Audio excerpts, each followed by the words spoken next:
दोस्तों आज की क्लास में हम लोगों को बात करना है पार्लियामेंट के बारे में। हमने आपको पिछली क्लास में ये बताया था कि जो सरकार है उसके कुल 3 अंग होते हैं। एक को हम लोग कहते हैं विधायिका, दूसरे को हम लोग कहते हैं कार्यपालिका और तीसरे को हम लोग क्या कहते हैं, न्यायपालिका। तो यहां पर हम लोग अपनी बात को शुरू करते हैं। पीछे की क्लास में हम लोगों ने इसके बारे में अन्य महत्वपूर्ण बिंदुओं पर चर्चा किया हुआ है। आज की क्लास में संसद के बारे में ही हम लोगों को अपनी क्लास स्टार्ट करना है। तो सबसे पहले हेडिंग आपको बनाना है केंद्रीय विधायिका। हम लोग आज किसकी बात करने चल रहे हैं दोस्तों, केंद्रीय विधायिका की बात कर रहे हैं। और एक चीज आप जानते हैं, जो केंद्रीय विधायिका होती है, देखिए एक शब्द यहां पर आपको लेजिस्लेचर मिलता है और विधायिका का मतलब ही आप जानते हैं कि इसी को हम लोग क्या कहते हैं, इसका काम क्या होता है, तो इसी का काम होता है कानून का निर्माण करना। इसका काम क्या होता है, इसका काम हो जाता है कानून का निर्माण करना। अब यहां पर आप ध्यान रखिएगा कि जो हमारी विधायिका होती है इसी को हम लोग एक नाम देते हैं और वो नाम दोस्तों हो जाता है संसद, यानी कि पार्लियामेंट इसको हम लोग कहते हैं। अब एक चीज आपको यहां पर ध्यान रखिएगा कि अगर आपसे सवाल ये पूछा जाए कि केंद्रीय विधायिका का प्रावधान आपको कहां पर देखने को मिलता है, तो भारतीय संविधान के भाग 5 में इसका प्रॉपर प्रोविजन किया गया है। भाग कौन सा होगा, तो 5 होगा। और अगर हम लोग आर्टिकल्स की बात करेंगे तो अनुच्छेद 79 से 122 के बीच में इसका पूरा प्रावधान आपको देखने को मिलता है। यहां से देखिएगा एक शब्द आपको मिल रहा है संसद। तो संसद का सीधा सा मतलब ये हो गया कि जो हमारे देश की विधायिका है उस विधायिका का नाम क्या होगा, तो विधायिका का नाम हो जाता है संसद, यानी कि पार्लियामेंट इसका नाम हो जाता है। अब यहां से एक चीज आप ध्यान में रखिएगा कि जो हमारे देश की शासन व्यवस्था है वो कहां से लिया गया है, तो हमारे देश की जो शासन व्यवस्था है, हमारे देश की जो शासन व्यवस्था है वो किस पर आधारित है। अक्सर आपसे ये सवाल पूछ लिया जाता है। तो हमारे देश की शासन व्यवस्था जो है इसको हम लोग कहते हैं ब्रिटेन की शासन व्यवस्था पर आधारित। और ब्रिटेन की शासन व्यवस्था को एक विशेष नाम दिया जाता है, उसको हम लोग क्या कहते हैं, वेस्टमिंस्टर प्रणाली कहा जाता है। इसको हम लोग क्या कहते हैं, वेस्टमिंस्टर प्रणाली कहते हैं। और इसका सीधा सा मतलब होता है संसदीय शासन व्यवस्था। इसका मतलब क्या होता है, संसदीय शासन व्यवस्था इसका मतलब होता है। अच्छा, आपको मैंने पिछली क्लास में भी बताया हुआ है कि जो शासन व्यवस्था होती है, ये शासन व्यवस्था के लिए हमारे पास 2 तरीके होते हैं। कौन कौन सा तरीका आपके सामने आया था, तो एक को हम लोग क्या कहते हैं, एक को हम लोग कहते हैं दोस्तों संसदीय शासन व्यवस्था और दूसरे को हम लोग क्या कहते हैं, दूसरे को हम लोग कहते हैं अध्यक्षीय शासन व्यवस्था। एक को क्या कहते हैं, संसदीय, और दूसरे को हम लोग क्या कहते हैं, अध्यक्षीय शासन व्यवस्था कहते हैं। और आपको यह भी मालूम होगा कि जो संसदीय और अध्यक्षीय शासन व्यवस्था का हम लोग ये क्लासिफिकेशन देखते हैं, ये किस आधार पर होता है, तो ये होता है, आपको मालूम भी होगा ये कि विधायिका और कार्यपालिका के संबंधों के आधार पर होता है। किसके किसके संबंधों पर, तो विधायिका और कार्यपालिका के संबंधों के आधार पर होता है। हमने आपको बताया था कि जब विधायिका के सदस्य ही कार्यपालिका में भी शामिल हो तो उसको हम लोग क्या कहते हैं, संसदीय शासन व्यवस्था, यानी कि पार्लियामेंट्री सिस्टम ऑफ गवर्नेंस इसको बोला जाता है। इसके अलावा जब विधायिका और कार्यपालिका दोनों के मेंबर अलग अलग हों तो इसी को हम लोग कहते हैं प्रेसिडेंशियल फॉर्म ऑफ गवर्नेंस, यानी कि अध्यक्षीय शासन व्यवस्था। मोटे तौर पर अगर देखें तो संसदीय शासन व्यवस्था का जो प्रावधान होता है ये आपको मिल जाता है ब्रिटेन में, साथ ही साथ कहां पर मिल जाता है, भारत में भी मिल जाता है। और जो अध्यक्षीय शासन व्यवस्था की बात करते हैं तो ये कहां पर रहता है, ये है अमेरिका में। यहां तक की बात बहुत सिंपल बातें थी, ये आपको ध्यान में रखना है। इसके बाद अब देखिए जो आर्टिकल 79 से 122 के बीच में प्रोविजन किया गया है, तो इसमें एक आर्टिकल आपको सबसे पहला वाला है, वो है आर्टिकल 79। दोस्तों आर्टिकल 79 में किस बात का प्रावधान किया गया है, तो आर्टिकल 79 जो हमारे देश के संविधान का अनुच्छेद 79 है, वो सिर्फ और सिर्फ इतनी बात कहता है कि हमारे देश की जो विधायिका है अर्थात संसद है, यह राष्ट्रपति और दो सदनों से मिलकर के बनेगा। राष्ट्रपति और दो सदनों से मिलकर बनेगा। यह बात आपको कंफर्म हो गई। किससे किससे बनेगा? तो राष्ट्रपति से मिलकर बनेगा और इसमें क्या शामिल होगा? दो सदन इसमें शामिल होंगे। अभी यहां पर लोकसभा या राज्यसभा का नाम नहीं है, सिर्फ और सिर्फ आर्टिकल 79 ये बात कहता है कि हमारे देश की जो पार्लियामेंट है उसमें एक राष्ट्रपति होगा और दो सदन होंगे। इस तरीके से हमारे देश की पार्लियामेंट का फॉर्मेशन होता है।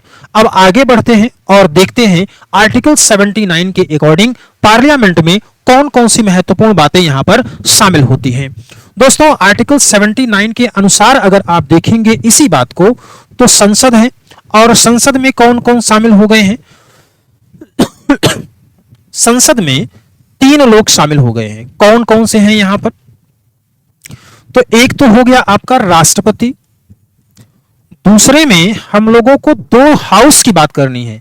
तो एक हाउस को हम लोग क्या कहते हैं? एक हाउस को हम लोग कहते हैं लोकसभा और जो दूसरा हाउस होता है इसको हम लोग क्या कहते हैं? इसको हम लोग कहते हैं राज्यसभा। एक को हम लोग क्या कहते हैं? लोकसभा और दूसरे को हम लोग कहते हैं राज्यसभा। अब यहां पर आप देखिए तो राष्ट्रपति, आखिर ये हमारी पार्लियामेंट में इसका काम क्या होता है? तो आपको मालूम है कि जो हमारे देश की संसद है इसका काम क्या है दोस्तों? कानून का निर्माण करना। और जो ये कानून का निर्माण हो रहा है, तो एक बात आप जानते हैं कि अगर कोई भी अगर बिल आता है, कोई भी विधेयक आता है, तो ये विधेयक सबसे पहले कहां पर जाता है? सबसे पहले किसी भी सदन में इसको शुरू करना होगा। वहां से क्या होगा कि यह दोनों सदनों में पारित होगा। दोनों सदनों में यह पारित होगा और पारित होने के बाद कहां पर जाएगा? यह जाता है राष्ट्रपति के पास, प्रेसिडेंट के पास जाएगा। अब राष्ट्रपति इस पर हस्ताक्षर करेगा और राष्ट्रपति के हस्ताक्षर के पश्चात ही यह क्या बनता है? यह एक्ट बनता है, यानी कि अधिनियम बनता है। तो हुआ ना, जो संसद का मुख्य काम है कानून बनाना, तो राष्ट्रपति के सिग्नेचर के बिना कोई भी बिल एक्ट में परिवर्तित नहीं हो पाता है। इसलिए president most important part of our parliament, ये बात आपको यहां पर ध्यान में रखनी है। चलिए अगले पॉइंट की बात करते हैं। तो यहां पर देखिए दिया गया है लोकसभा और दूसरा सदन कौन सा होता है? राज्यसभा होता है। सामान्य तौर पर हम लोग इसको अलग अलग नामों के रूप में भी समझते हैं। जैसे लोकसभा को हम लोग क्या कह देते हैं? इसको हम लोग कहते हैं प्रथम सदन कहते हैं। अब एक चीज आप ध्यान रखिएगा कि ये कॉन्स्टिट्यूशनली अगर देखेंगे तो ये बहुत सत्य नहीं होता है, क्योंकि ये केवल और केवल एक परंपराओं के रूप में इन सभी चीजों को नाम अलग अलग दिया जाता है। तो यहां पर हो गया प्रथम सदन कहते हैं। इसी को हम लोग क्या कहते हैं? इसी को हम लोग कह देते हैं जनता का सदन कहते हैं। इसको क्या बोलेंगे? लोकसभा को जनता का भी सदन बोलेंगे, हाउस ऑफ पीपल्स बोलेंगे। इसी को हम लोग क्या कहते हैं? लोकप्रिय सदन बोलते हैं, यानी कि लोकप्रिय सदन इसको बोलते हैं। इसी को हम लोग क्या बोलते हैं? इसी को हम लोग जनता का सदन बोलते हैं। इसी को लोकप्रिय सदन बोलते हैं। इसी को हम लोग क्या कहते हैं? निचला सदन या निम्न सदन कहते हैं। और इसी को हम लोग क्या कहते हैं? चर्चित सभा के रूप में भी जानते हैं। अब देखिए एक चीज आपने देखा होगा कि जो हमारी लोकसभा है या निम्न सदन है, इसमें क्या होता है? संपूर्ण भारत का प्रतिनिधित्व यहां पर पाया जाता है। संपूर्ण भारत का प्रतिनिधित्व यहां पर पाया जाता है। अब यहां पर अगर आप देखेंगे, यहां पर आप देखेंगे तो जनता का सदन या लोकप्रिय सदन है, तो इसलिए इसका इंपॉर्टेंस थोड़ा सा ज्यादा हो जाता है। क्योंकि हमारे यहां संप्रभु कौन होता है? जनता होती है। चूंकि आपने प्रेम्बल में देखा था कि हम भारत के लोक शब्द से इसकी शुरुआत होती है, तो ये आपके लिए काफी महत्वपूर्ण यहां पर हो जाता है। अब इसके बाद जो दूसरा हाउस है, इसको हम लोग क्या कहते हैं? राज्यसभा कहते हैं। जब इसको प्रथम सदन कहा गया है तो इसको हम लोग क्या कहेंगे? इसको हम लोग कहते हैं द्वितीय सदन, इसको बोला जाता है। इसको क्या बोलेंगे? इसको बोलते हैं द्वितीय सदन। और इसी को हम लोग क्या कहते हैं? इसी को हम लोग कहते हैं राज्यों का सदन भी इसको बोला जाता है। साथ ही साथ अगर आप देखेंगे तो इसी को हम लोग क्या कहते हैं? इसी को हम लोग उच्च सदन के नाम से भी जानते हैं। इसका एक नाम और क्या हो जाता है? उच्च सदन। और ध्यान रखिएगा कि इसी को ही हम लोग क्या कहते हैं? बड़ों का सदन भी इसको कहा जाता है। तो अलग अलग नाम हो जाते हैं किसके? राज्यसभा के। और राज्यसभा में जितने भी मेंबर आते हैं, राज्यसभा में जितने भी मेंबर आते हैं, ये कहां से आते हैं? ये आते हैं संघ और राज्य क्षेत्रों से आते हैं। कहां से? संघ और राज्य क्षेत्रों से यहां पर इसके सदस्य शामिल होते हैं। तो ये कुछ महत्वपूर्ण पॉइंट हैं, आपको यहां पर ध्यान में रखने की आवश्यकता है। अब इसके बाद में हम लोगों को बात करना है कि अगर कोई भी व्यक्ति है और वो राज्यसभा का या लोकसभा का अर्थात हमारी पार्लियामेंट का मेंबर बनना चाहता है, यानी कि सांसद बनना चाहता है या एमपी मेंबर ऑफ पार्लियामेंट बनना चाहता है, तो उसके लिए कौन कौन सी योग्यताएं होनी चाहिए? तो सबसे पहले अगर आप देखेंगे संसद का सदस्य बनने के लिए कौन कौन सी योग्यताएं होती हैं? संसद सदस्य की योग्यताएं, संसद सदस्य की योग्यताएं क्या क्या होंगी, इस बात को हम लोग समझते हैं। क्या क्या इसकी योग्यता होनी चाहिए अगर कोई व्यक्ति संसद का सदस्य बनना चाहता है? तो पहली योग्यता दोस्तों ध्यान रखिएगा कि चूंकि यह एक प्रकार का पॉलिटिकल राइट होता है, तो पहला पॉइंट आपको ध्यान में रखना है कि यह क्या होना चाहिए? भारत का नागरिक होना चाहिए। भारत का नागरिक हो, पहली योग्यता क्या होगी? भारत का नागरिक हो। दूसरी योग्यता में आप ध्यान रखिएगा न्यूनतम उम्र सीमा का प्रावधान किया गया है। दोस्तों न्यूनतम उम्र सीमा में अगर आप देखेंगे तो एक बताया गया है 25 ईयर, एक क्या है 25 वर्ष है, और दूसरा बताया गया है 30 वर्ष। अगर कोई लोकसभा का सदस्य बनना चाहता है तो उसके लिए न्यूनतम उम्र सीमा कितनी होनी चाहिए? 25 वर्ष होनी चाहिए। किसके लिए? लोकसभा के लिए। और अगर कोई राज्यसभा का सदस्य बनना चाहता है तो उसके लिए उम्र सीमा कितनी होनी चाहिए? 30 वर्ष होनी चाहिए।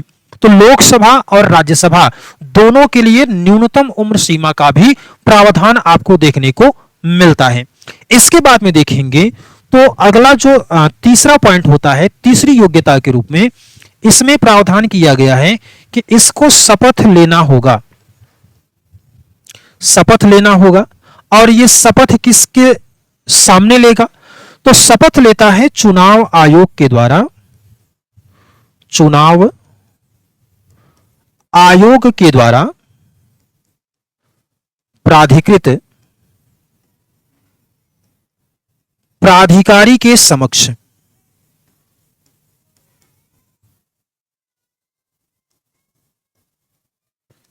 इसको क्या करना होगा?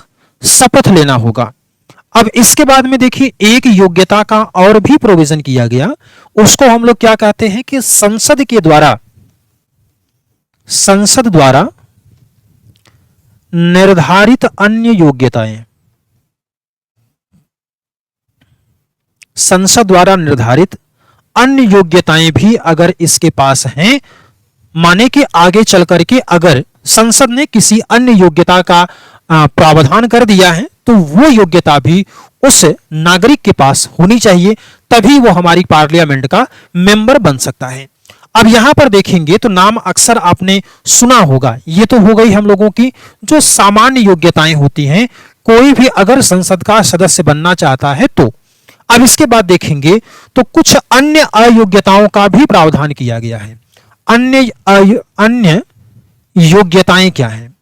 अब देखिए अन्य योग्यताओं का जो प्रावधान है वो कहां पर आपको देखने को मिलेगा, तो ये मिलता है आपको पीपल्स रिप्रेजेंटेटिव एक्ट 1951 में। इसको हम लोग क्या कहते हैं, जनप्रतिनिधि अधिनियम 1951 1951 पीपल्स रिप्रेजेंटेटिव एक्ट होता है 1951। अब यहां पर आपको कुछ अन्य योग्यताओं का प्रावधान किया गया है। कौन कौन सी अन्य योग्यताएं होंगी, तो इसमें आपको पहले पॉइंट पर ध्यान में रखना है कि अगर कोई व्यक्ति है या नागरिक आप कह सकते हैं, जो कि भारत का नागरिक उसको होना चाहिए। अगर कोई भारत का नागरिक है और वो इलेक्शन लड़ना चाहता है तो उसकी पहली जो अन्य योग्यताओं में आता है वो ये होता है कि वो किसी भी संघ या राज्य क्षेत्र का पंजीकृत मतदाता होना चाहिए जहां से वो इलेक्शन लड़ना चाहता है। ये शुरुआत में दिया गया था। क्या पॉइंट होगा यहां पर कि वह राज्य या फिर संघ क्षेत्र का पंजीकृत मतदाता होना चाहिए, पंजीकृत मतदाता होना चाहिए जहां से उसको इलेक्शन लड़ना है।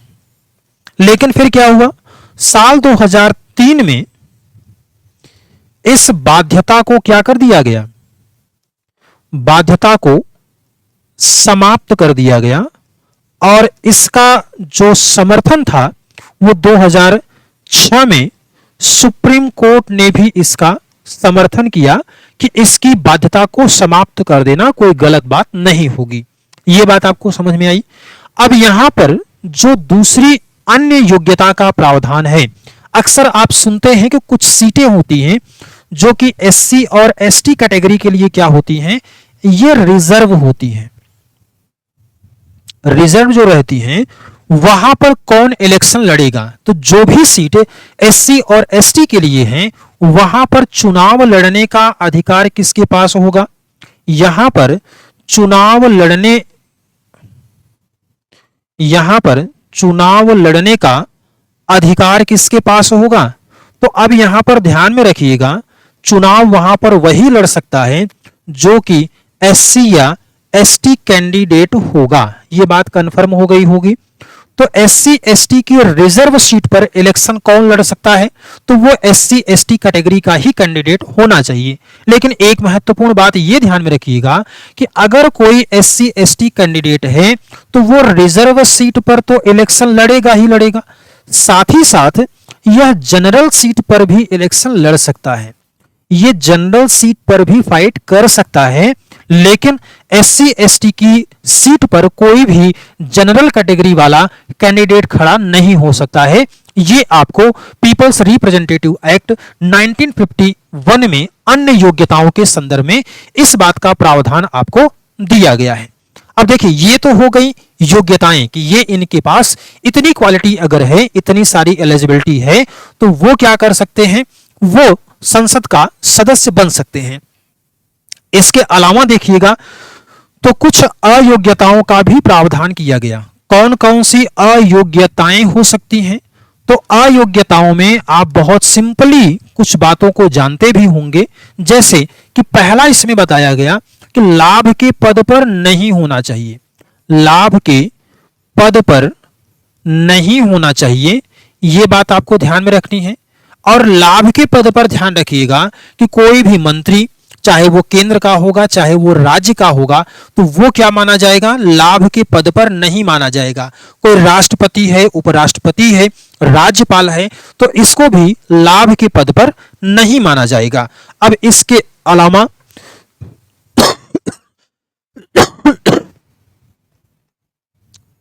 पागल और दिवालिया घोषित न हुआ हो, पागल और दिवालिया घोषित नहीं होना चाहिए। अगर ऐसा है तो वो क्या हो जाएगा, अयोग्य हो जाएगा। पागल और दिवालिया ये क्या होगी, इसकी अयोग्यता होगी। अब इसके बाद में अगर देखेंगे नागरिकता, नागरिकता अगर समाप्त हो गई है तो भी क्या होगा, नागरिकता अगर इसकी सिटीजनशिप अगर समाप्त हो गई है तो ये भी क्या होगा, इसकी अयोग्यता के रूप में कंसीडर किया जाएगा। इसके अलावा अगर संसद के द्वारा अगर संसद के द्वारा बनाई गई कोई विधि है, जो हम लोगों ने लास्ट में देखा है, संसद की विधि के अंतर्गत अगर संसद ने किसी विधि का निर्माण किया है योग्यता और अयोग्यता से संबंधित, तो संसद द्वारा बनाई गई किसी विधि के अंतर्गत संसद की विधि में अयोग्य घोषित नहीं होना चाहिए, अयोग्य घोषित नहीं होना चाहिए। ये बात आपको यहां पर ध्यान में रखनी है। पीपल्स रिप्रेजेंटेटिव एक्ट में आपको ये सारी बातें देखने को मिल जाती हैं। अब इसके बाद में अगर देखेंगे तो कुछ और भी प्रावधान हैं, जैसे ये तो आपके बहुत सिंपल सी बातें हो गई कि लाभ के पद पर नहीं होना चाहिए, पागल और दिवालिया अगर है तो वो भी उसकी अयोग्यता में आएगा, नागरिकता अगर समाप्त है तो वो भी उसकी अयोग्यता में आएगा, और संसद की विधि में अयोग्य घोषित नहीं किया जाना चाहिए, नहीं तो ये भी क्या हो जाएगा, अयोग्य हो जाएगा। अब इसके बाद जिस तरीके से आपको पीपल्स रिप्रेजेंटेटिव एक्ट में, पीपल्स रिप्रेजेंटेटिव एक्ट 1951 में आपको योग्यताओं के बारे में बतलाया गया था अन्य योग्यताओं के संदर्भ में, तो उसी तरीके से कुछ अन्य अयोग्यताओं के बारे में भी बतलाया गया, जैसे कि अगर चुनावी अपराध या फिर भ्रष्टाचार पाया जाता है तो उसको भी अन्य अयोग्यताओं के रूप में कंसीडर करेंगे। चुनावी अपराध या भ्रष्टाचार का दोषी नहीं होना चाहिए, यह भी क्या होगा, अन्य अयोग्यता। चुनावी अपराध या भ्रष्टाचार अगर है तो यह भी क्या हो जाएगा, इसकी अयोग्यता के रूप में कंसीडर किया जाएगा। यह बात आपको यहां पर ध्यान में रखनी है। अब इसके बाद में अगर देखेंगे तो 2 वर्ष से ज्यादा की इसको सजा नहीं मिलनी चाहिए। 2 वर्ष से अधिक की अगर सजा मिली है, 2 वर्ष से अधिक की सजा नहीं होनी चाहिए। अगर ऐसी कोई सजा हुई है तो वो भी क्या हो जाएगा, अयोग्यता के रूप में इसको कंसीडर किया जाएगा। फिर इसके बाद में देखेंगे तो निर्धारित समय में इनको चुनावी खर्च का ब्यौरा देना होता है, चुनावी खर्च का ब्यौरा देना होगा। अगर ये चुनावी खर्च का ब्यौरा नहीं दे पाते हैं, जो इलेक्शन कमीशन समय समय पर यह बतलाता है कि इतने समय में आपको ये बताना है कि कितना आपने अपने इलेक्शन में खर्च किया है, ये बात आपको इलेक्शन कमीशन को डिक्लेयर करनी होती है। अब इसके अलावा अगर मान लीजिए कोई ऐसा एमपी है और जो सरकारी जो ठेके होते हैं या सरकारी स्कीम्स होती हैं उसमें अगर उसकी दिलचस्पी नहीं है तो वो भी क्या होगा, अन्य अयोग्यता के रूप में आपको देखने को मिलेगा। अगर भ्रष्टाचार के वजह से कभी बर्खास्त किया गया है तो वो भी क्या होगा, अयोग्यताओं के रूप में इसको भी कंसीडर किया जाएगा। तो ये कुछ अन्य महत्वपूर्ण पॉइंट थे जो कि आपको योग्यता और अयोग्यता के संदर्भ में देखने को मिला है। तो ये सारी बातें हैं तो बहुत छोटी छोटी, लेकिन ये आपकी परीक्षाओं के लिए जो होता है कभी कभी ये आपके एग्जाम में आ जाता है। अब देखिए हम लोगों ने इस पॉइंट में अयोग्यताओं से संबंधित बात किया है। अब मान लीजिए कि कोई भी अगर एमपी है और वो अयोग्य घोषित होता है तो ये सवाल होना चाहिए आपके मन में कि आखिर ये अयोग्यता के प्रश्न पर निर्णय कौन लेता है, अंतिम रूप से डिसीजन कौन लेता है। तो यहां पर हम लोग इसको डिटेल्स में थोड़ा सा देखेंगे, अयोग्यता का निर्धारण कैसे होता है। अब यहां पर देखिएगा अयोग्यता का जो हम लोग निर्धारण करते हैं, इसमें आप एक बात जरा समझिएगा कि अयोग्यता जो होती है ये 2 तरीके से होती है। कैसे, जैसे हम लोगों ने अभी अयोग्यता की बात किया है ना, तो चाहे पीपल्स रिप्रेजेंटेटिव एक्ट 1951 में जो अयोग्यताएं दी गई हैं, या फिर हम लोग एक और जानते हैं जिसको हम लोग एंटी डिफेक्शन एक्ट यानी कि दल बदल अधिनियम कहते हैं।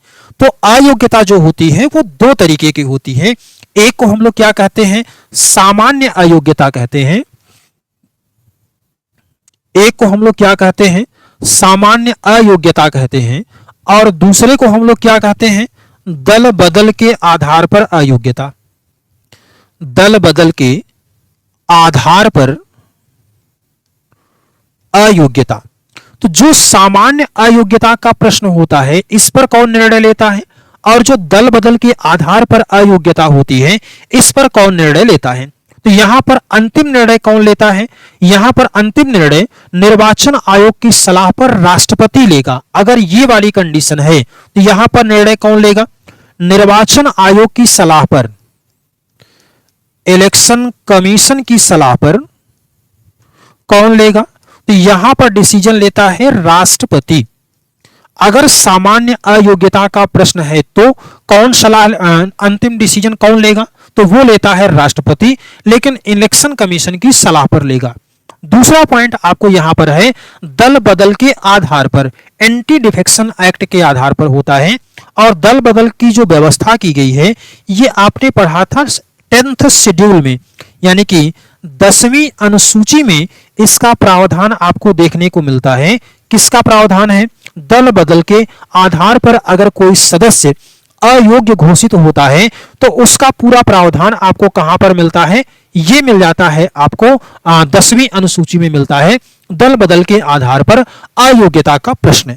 अब यहां पर आप देखेंगे तो दल बदल के आधार पर जो अयोग्यता का प्रश्न होता है ये दल बदल का दोषी पाया जाता है और सदस्यता के लिए इसको अयोग्य मान लिया जाता है। अब यहां पर सवाल ये आता है कि आखिर हम दल बदल के आधार पर अयोग्य कैसे मानते हैं? तो पहला पॉइंट होता है कि अगर कोई कैंडिडेट जिस दल से चुना गया है स्वेच्छा से उस दल का त्याग कर दे। पहला पॉइंट क्या होगा? जिस दल से चुना गया है,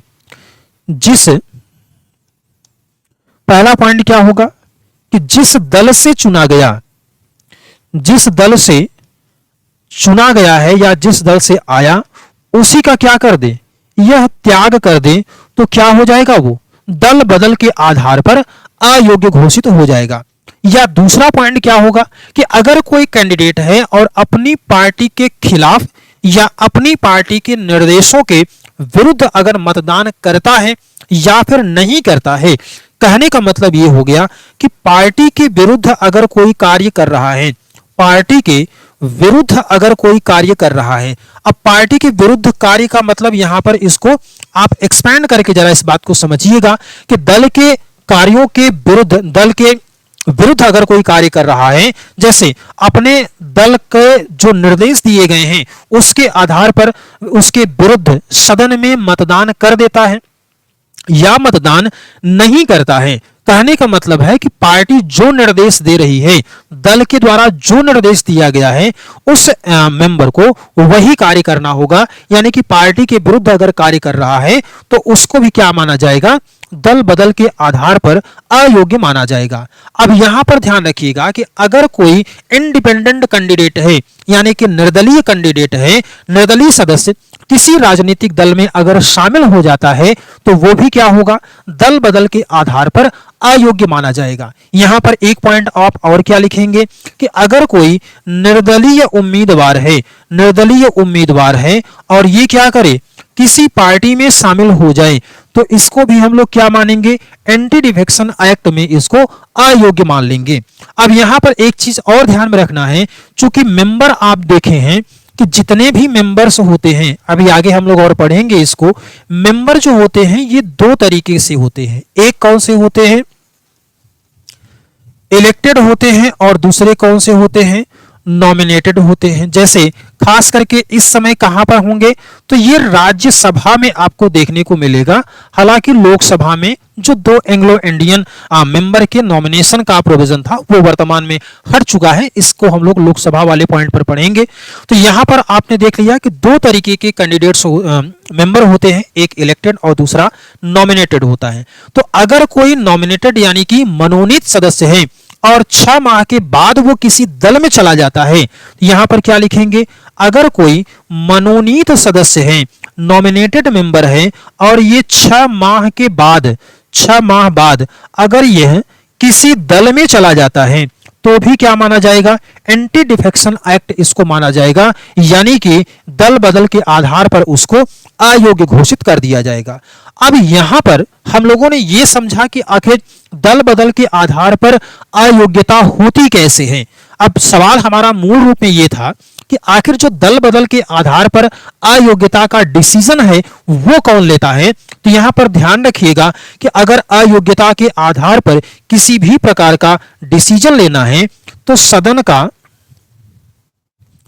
तो आंसर क्या हो जाएगा, सदन का मुखिया यानी कि हेड ऑफ हाउस लेगा, सदन का मुखिया इस पर डिसीजन लेता है। अगर यह प्रश्न, यह सदस्य अगर लोकसभा का है तो इस पर डिसीजन कौन लेगा, तो इस पर डिसीजन लेता है स्पीकर। और अगर सदस्य राज्यसभा का है तो इस पर डिसीजन कौन लेगा, इस पर डिसीजन लेता है राज्यसभा का सभापति अर्थात वाइस प्रेसिडेंट इस पर डिसीजन लेता है। तो ये बहुत सिंपल बातें थी, इसको अब आप समझ गए होंगे। तो यहां से कोई भी डाउट आपको नहीं होना चाहिए, बहुत अच्छे से इन सभी बातों को आपको समझने की जरूरत है। फिर से अगर चाहें तो एक बार आप देख लीजिए, जिस दल से आया है अगर उसी दल का त्याग करता है तो इसको भी एंटी डिफेक्शन माना जाएगा। पार्टी के विरुद्ध अगर कोई कार्य करता है तो भी इसको दल बदल माना जाएगा। निर्दलीय उम्मीदवार निर्दलीय सदस्य है और किसी पार्टी को ज्वाइन कर लेता है तो दल बदल माना जाएगा। और मनोनीत है और 6 माह के बाद किसी दल में जाता है तो उसको भी क्या करते हैं, इसको भी हम लोग दल बदल के आधार पर अयोग्यता मानते हैं। सामान्य अयोग्यता का जो डिसीजन होता है वो राष्ट्रपति लेगा। और राष्ट्रपति सलाह किससे लेगा, राष्ट्रपति सलाह किसकी लेता है, तो इलेक्शन कमीशन की सलाह पर राष्ट्रपति लेता है।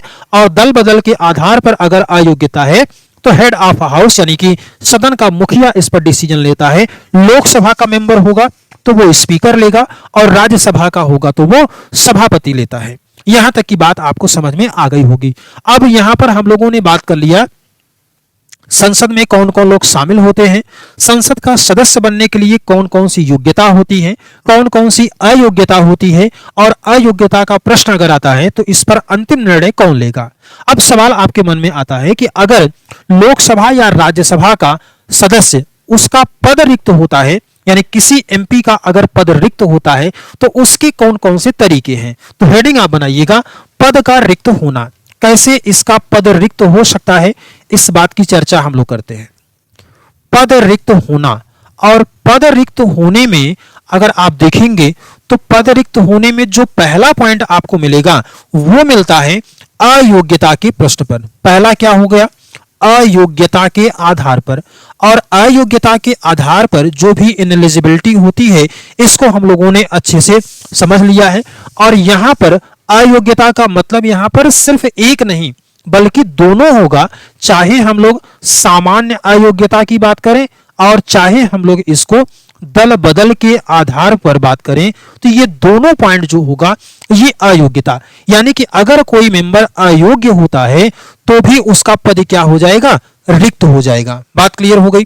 दूसरा पॉइंट होता है कि यह अगर त्याग पत्र दे दे, रिजाइन दे दे, तो भी इसका पद क्या हो जाएगा, रिक्त हो जाएगा। और ये त्याग पत्र किसको देता है, सदन प्रमुख को अपना त्याग पत्र देता है। त्याग पत्र दे सकता है, और सवाल अगर आ जाए कि कोई भी एमपी किसे अपना त्याग पत्र देता है तो ध्यान रखिएगा ये किसको देगा, सदन प्रमुख को यह अपना त्याग पत्र देता है। मतलब कि अगर लोकसभा का है तो सदस्य अपना त्याग पत्र किसको देगा, स्पीकर को देगा। और अगर कोई सदस्य राज्यसभा का है तो वो अपना त्यागपत्र किसको देगा, सभापति को देगा। अब यहां पर क्या होता है कि सदन का प्रमुख इसको स्वीकार या अस्वीकार कर सकता है। एक पॉइंट पहले और बढ़ाते हैं, अगर यह लोकसभा का होगा तो अपना त्यागपत्र किसको देगा, ये देता है स्पीकर को। और अगर यह राज्यसभा का होगा तो अपना त्यागपत्र किसको देगा, सभापति को। अब एक चीज आप ध्यान रखिएगा कि जो स्पीकर है या हम कह रहे हैं सदन प्रमुख है, तो इसके पास विकल्प होगा किस बात का, कि यह स्वीकार भी कर सकता है और इसको अस्वीकार भी कर सकता है।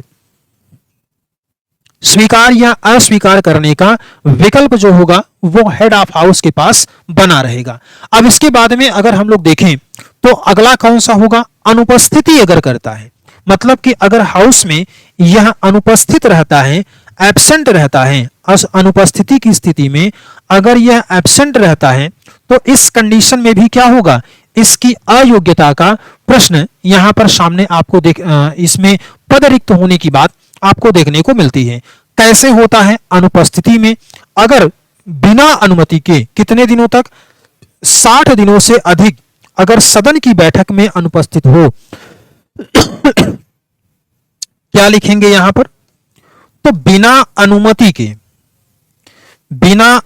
के अगर यह 60 दिन अनुपस्थित रहता है तो उस कंडीशन में क्या हो जाएगा कि इसका पद रिक्त माना जाएगा। कितने दिनों तक? 60 दिनों तक। अक्सर आपको प्रश्न यही आता है, 60 दिनों तक अगर यह अपने हाउस में उपस्थित नहीं होता है तो वो एमपी क्या होता है, उसकी सदस्यता समाप्त हो जाती है। अब जैसे सदन क्या होता है कि कुछ समय के लिए स्थगित होता है या सत्र समाप्त हो जाता है, इसकी अगर 4 दिन से अधिक की अवधि को होता है तो इसको शामिल नहीं किया जाएगा। अगर लगातार 4 दिनों तक सदन स्थगित है या सत्र समाप्त हो गया है लगातार 4 दिन, तो इसकी जो ड्यूरेशन होगा उसको काउंट नहीं किया जाएगा। दूसरा एक पॉइंट आता है, थोड़ा सा गंभीर पॉइंट है, वो होता है दोहरी सदस्यता। सबसे पहली चीज तो आपने ये समझना है कि कोई भी सदस्य अगर है और वो 2 सदनों की एक साथ सदस्यता नहीं रख सकता है। अब यहां पर थोड़ा सा कंफ्यूजन भी आपको होगा। मान लीजिए कि कोई ऐसा व्यक्ति, ऐसा कोई उम्मीदवार है या ऐसा कोई मेंबर है जो कि संसद के दोनों सदनों यानी कि राज्यसभा लोकसभा का भी हो, साथ ही साथ मान लीजिए कि अगर एक संसद का मेंबर हो, दूसरा राज्य विधानमंडल का हो, तो यह भी एक कंडीशन बनेगी दोहरी। तो पहला और सबसे इंपॉर्टेंट पॉइंट यह होगा कि कोई भी मेंबर 2 जगहों का सदस्य नहीं बने रह सकता है। पॉइंट यहां पर क्लियर होगा। एक समय में 2 सदनों की सदस्यता संभव नहीं होगी। पहला पॉइंट क्या होगा? दोहरी सदस्यता। तो यहां पर आप लिखिएगा ऐसा संभव नहीं होगा, दोहरी सदस्यता नहीं। जैसे आपने देखा था कि दोहरी नागरिकता पॉसिबल नहीं है, ठीक उसी तरीके से दोहरी सदस्यता भी संभव नहीं होगी। अब मान लीजिए कि संसद के दोनों सदनों का अगर कोई सदस्य हो, संसद के दोनों सदनों का सदस्य अगर हो जाता है, कोई भी सदस्य ऐसा है जो कि संसद के दोनों सदनों का सदस्य है, तो उसको बताना होगा कि हम किस सीट पर बने रहेंगे और किस सीट को हम क्विट कर रहे हैं। तो 10 दिनों के अंतर्गत बताना होगा। कितने दिनों में? 10 दिनों में बताना होगा कि हमको किस सीट पर रहना है। किस सीट का मतलब है कि यहां पर संसद की बात कर रहे हैं तो लोकसभा में या फिर राज्यसभा में कौन सी सीट पर इसको बने रहना है, ये बताना होगा 10 दिनों के भीतर। अब 10 दिनों के भीतर अगर सूचना नहीं देता है तो राज्यसभा की सीट जो होगी वो खाली हो जाएगी। यदि नहीं देता है तो क्या कंडीशन होगी? यदि नहीं दे तो क्या इसका रिजल्ट होगा? राज्यसभा की सीट खाली होगी। राज्यसभा की सीट जो होगी ये क्या हो जाएगी? खाली हो जाएगी। बात क्लियर है? अब यहां पर ध्यान में रखिएगा कि अगर नहीं देता है तो कौन सी खाली होगी? राज्यसभा की सीट उसकी खाली होगी, क्योंकि जो लोकसभा की सीट होती है वो जनता का सदन है, तो इसलिए जनता की सदन की सीट जो है वो खाली नहीं होती है। उसको कहां पर बने रहना होगा? लोकसभा में उसको बने रहना होगा। अब इसके बाद में देखिए, किसी सदन का सदस्य अगर दूसरे सदन में भी चुना जाता है तो पहला सदन क्या हो जाएगा? उसका रिक्त हो जाएगा। अब यहां पर एक चीज आपको ध्यान रखिएगा कि यदि एक ही सदन में 2 सीटों पर इलेक्शन लड़ता है, अक्सर आप देखते हैं कि नेता जो होते हैं वो जैसे लोकसभा का इलेक्शन अगर हो रहा है तो लोकसभा के इलेक्शन के दौरान अपने को सेफ रखने के लिए एक नहीं बल्कि 2-2 जगहों से इलेक्शन लड़ते हैं, ताकि अगर एक जगह से हारते हैं तो दूसरी जगह पर वो जीत जाएं। अपनी सिक्योरिटी को बढ़ाने के लिए 2 जगहों से ये इलेक्शन लड़ते हैं। अब अगर एक ही सदन में 2 सीटों पर इनको चुना जाए तो स्वेच्छा से उनको एक सीट को छोड़ना पड़ेगा। अब यहां पर क्या हो? एक ही सदन में 2 सीट पर ये इलेक्शन लड़े और अगर इसका सौभाग्य हो कि ये दोनों सीटों पर जीत जाए, दोनों सीटों पर अगर जीते तो क्या होगा? तो स्वेच्छा से इसको एक सीट छोड़ना होगा। स्वेच्छा से इसको एक सीट छोड़ना होगा, और अगर ये स्वेच्छा से एक सीट नहीं छोड़ता है, अगर नहीं छोड़ता है तो क्या होगा? तो इसकी दोनों सीट खाली हो जाएगी। इसकी दोनों सीट खाली हो जाएगी। ये 2 पॉइंट आपको समझ में आया होगा। हम लोग बात कर रहे थे इसकी सीट खाली होने की, तो दोहरी सदस्यता है। दोहरी सदस्यता बिल्कुल भी पॉसिबल नहीं है। संसद के दोनों सदनों का अगर सदस्य बनता है तो 10 दिनों के भीतर इसको बताना होगा कि हम किस सदन में बने रहेंगे। अगर नहीं बताता है तो इसकी राज्यसभा की सीट खाली हो जाएगी और लोकसभा वाली सीट जो है ये बनी रहेगी। इसके बाद में अगर एक ही सदन में या 2 सीटों पर इलेक्शन लड़ते हैं और दोनों पर अगर जीत जाते हैं तो स्वेच्छा से इनको एक सीट को छोड़ना होगा, और अगर नहीं छोड़ते हैं तो फिर इनकी दोनों की दोनों सीटें जो होगी ये खाली मान ली जाएंगी। अब यहां पर ध्यान रखिएगा कि अगर कोई ऐसा एक व्यक्ति है, तीसरी कंडीशन क्या बनेगी, अगर कोई ऐसा व्यक्ति है जो कि संसद या फिर राज्य विधानमंडल का सदस्य बन जाता है। तीसरा पॉइंट आप जरा देखिए कि अगर कोई ऐसा कैंडिडेट है जो संसद के साथ साथ में राज्य विधानमंडल का भी सदस्य हो, संसद और राज्य विधान मंडल का भी सदस्य हो, यानी कि दोनों का हो, तब इसको क्या करना होगा, 14 दिनों के भीतर इसको डिसीजन लेना होगा। कितने दिनों के भीतर? 14 दिनों के भीतर यह बताना होगा कि 14 दिनों के भीतर राज्य विधान मंडल की सदस्यता इसको छोड़नी होगी। विकल्प किसको छोड़ने का रहेगा? राज्य विधान मंडल की सदस्यता इसको छोड़नी रहेगी। अन्यथा फिर क्या होगा कि 14 दिनों के बाद इसकी संसद की सदस्यता जो होगी ये समाप्त हो जाएगा। तो संसद और राज्य विधान मंडल का अगर कोई सदस्य बन जाता है तो ध्यान रखिएगा 14 दिनों के भीतर, कितने दिनों के भीतर? 14 दिनों के भीतर इसको कहां की सदस्यता छोड़नी होगी? विधान मंडल की सदस्यता छोड़नी होगी। विधान मंडल की सदस्यता छोड़नी होगी, और अगर ये नहीं छोड़ते हैं तो क्या होगा? राज्य विधान मंडल की सदस्यता छोड़नी होगी। यदि ये 14 दिनों के भीतर राज्य विधान मंडल की सदस्यता नहीं छोड़ते हैं तो उसका रिजल्ट क्या निकल करके आएगा कि इनकी संसद की सदस्यता समाप्त हो जाएगी। संसद की सदस्यता समाप्त हो जाएगी। यह बात आपको यहां पर ध्यान में रखना है। पद रिक्त होने का यह भी एक तरीका होता है। इसके अलावा देखिए अन्य रिक्तियां होती हैं। कैसे कैसे अन्य रिक्तियां हो सकती हैं? तो ध्यान में रखिएगा कि अन्य रिक्तियों में अगर चुनाव जो है, जो इलेक्शन इनका हुआ है, अगर ये चुनाव रद्द हो जाता है तो उस कंडीशन में भी क्या होगा? वो सीट खाली हो जाती है। इसके अलावा अगर सदन से निष्कासित कर दिया जाए तो भी खाली हो जाएगा। अगर कोई मेंबर राष्ट्रपति या उपराष्ट्रपति बन जाता है तो उस कंडीशन में भी वो सीट खाली हो जाएगी। या फिर किसी को राज्य का राज्यपाल बना दिया जाए तो वो कंडीशन भी क्या हो जाती है? समाप्त हो जाती है इनके उस सीट पर। तो ये क्या हो गया? चुनाव रद्द हो जाए, सदन से निष्कासित कर दिया जाए तो भी एक कंडीशन ये बनती है।